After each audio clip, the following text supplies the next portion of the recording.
নমস্কাৰ কৃষক বন্ধুসকল, Assam agriculture tips YouTube channel সকলোকে স্বাগতম জনাইছোঁ। কৃষক বন্ধুসকল, দুটা কথা আলোচনা কৰাৰ কাৰণে আজি সৰু ভিডিঅ'টো মই প্ৰস্তুত কৰিলোঁ।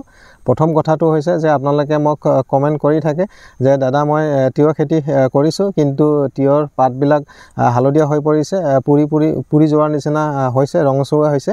গতিকে সেইটো কেনেকৈ নিয়ন্ত্ৰণ কৰিব পৰা যায়। আৰু দ্বিতীয় কথাটো হৈছে যে বহুতেই আপোনালোকেই কমেণ্ট কৰে যে তিয়ঁহ খেতিত অধিক উৎপাদন কেনেকৈ পাব পাৰি, কি স্প্ৰে কৰিব লাগে, গতিকে উপায় দিব লাগে। গতিকে এই দুটা কথাৰ ওপৰতে আজিৰ এই সৰু ভিডিঅ'টো প্ৰস্তুত কৰিলোঁ।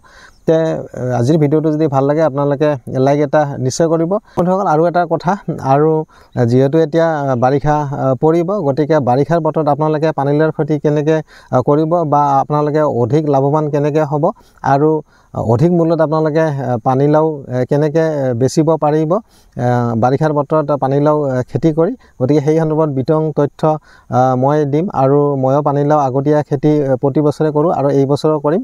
আশা কৰোঁ আপোনালোকেও যদি কৰিব বিচাৰে আগতীয়া পানীলাওৰ খেতি আৰু যদি ভাল এটা বজাৰ দাম পাব বিচাৰে, গতিকে আপোনালোকে মোৰ চেনেলটো ছাবস্ক্ৰাইব কৰি ৰাখিব আৰু মোৰ লগত থাকিব। আমি একেলগে এইবাৰ বাৰিষাৰ বতৰৰ যোনটো আগতীয়া পানীলাওৰ খেতি সেইটো কৰিম। তে কৃষক বন্ধুসকল, আজিৰ ভিডিঅ'ৰ মূল বিষয়বস্তুলৈ আহোঁ।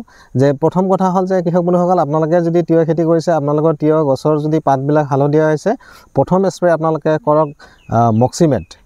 সেইটো মই স্ক্ৰীণত দিছোঁ। আপোনালোকে এই মক্সিমেট প্ৰতি লিটাৰ পানীত 2 পৰা 3 গ্ৰাম মিহলাই আপোনালোকে প্ৰথমটো স্প্ৰে কৰক। আৰু দ্বিতীয়টো স্প্ৰে আপোনালোকে কৰিব ব্লু কপাৰ বা ব্লাইটক্স। কপাৰ অক্সিক্লৰাইড থকা এই দুটা ফাংগিচাইড। গতিকে আপোনালোকে যোনটো বজাৰত পায়, ব্লু কপাৰ হওক বা ব্লাইটক্স হওক, এই ব্লু কপাৰ বা ব্লাইটক্স আপোনালোকে প্ৰতি লিটাৰ পানীত 4 গ্ৰাম মিহলাই আপোনালোকে দ্বিতীয়টো স্প্ৰে কৰক। আৰু তৃতীয়টো স্প্ৰে আপোনালোকে কৰিব ৰেডমিল গ'ল্ড বা টাটা মাষ্টাৰ্ড। আপোনালোকে এসপ্তাহ পিছত কৰিব, দেখিব যে আপোনালোকৰ তিয়ঁহ গছৰ যোনটো বেমাৰ, পাত হালধীয়া হয়, সেই বেমাৰ নোহোৱা হ'ব। যিবিলাক হালধীয়া হ'ব সেইবিলাকতো আৰু ভাল কৰাৰ কোনো কথাই নাহে। গতিকে পৰৱৰ্তী যিবিলাক পাত আহিব বা ফুল ফল আহিব সেইবিলাক ধুনীয়া হ'ব আৰু আপোনালোকে উৎপাদন বঢ়িয়া পাব।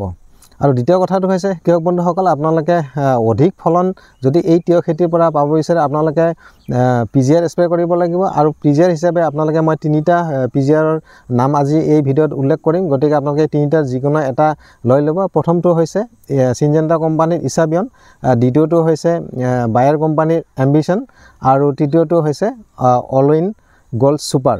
এই 3টা আপোনালোকে PGR ল'ব। আৰু ইয়াৰ লগত কি কৰিব, যিকোনো মাইক্ৰ'নিউট্ৰেণ্ট যিবিলাক অনুখাদ্য বুলি আমি কওঁ, এই অনুখাদ্য আপোনালোকে এই PGR লগত মিহলাই স্প্ৰে কৰিব প্ৰতি লিটাৰ পানীত 2 গ্ৰাম।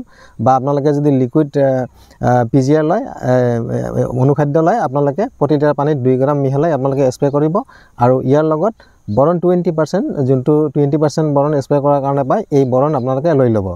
আৰু কৃষক বন্ধুসকল, এইখিনিতে আৰু এটা কথা কৈ থওঁ, আৰু আপোনালোকে যদি অধিক উৎপাদন পাব বিচাৰে আপোনালোকে হৰম'ন স্প্ৰে কৰিব পাৰে। গতিকে আপোনালোকে লিবিক্স কোম্পানীৰ বুষ্টাৰ 3 এই হৰম'নটো আপোনালোকে স্প্ৰে কৰিব পাৰে প্ৰতি লিটাৰ পানীত 1 ml দি মোটামুটি 10-12 দিন মূৰে মূৰে। দেখিব যে আপোনালোকে তিয়ঁহ খেতিত অধিক উৎপাদন পাবলৈ সক্ষম হ'ব। কৃষক বন্ধুসকল, এই দুটা কথা আলোচনা কৰাৰ কাৰণেই আজি এই সৰু ভিডিঅ'টো মই প্ৰস্তুত কৰিলোঁ। ভিডিঅ'টো যদি ভাল লাগে আপোনালোকে লাইক এটা নিশ্চয় কৰিব।